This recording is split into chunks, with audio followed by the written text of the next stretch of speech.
新竹縣身心障礙者輔助協會佇台北、台東，也有湖口等等地區呢，攏總是有設100外個舊衫褲的回收箱。也毋過最近呢，所互人發現講，這現場互人拼真濟袂當擱再穿的衫褲，這當中甚至佫有糞掃。這協會是懷疑講有可能就是業者來到這烏白亂澹的。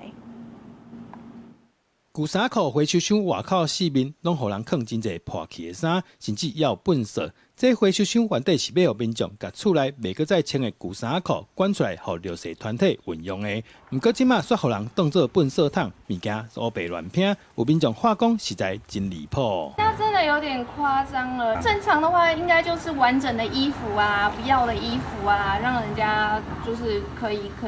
能是可以寄到就是那個幼兒園啊，就是那種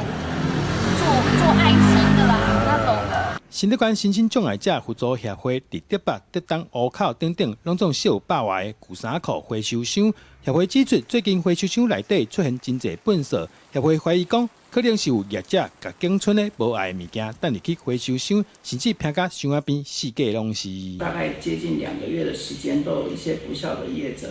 在每隔2天的時候，就會堆了我們一大堆的垃圾在那邊。不肖業者就是他們把他們自己不要的挑過的二手衣物再丟到我們的那個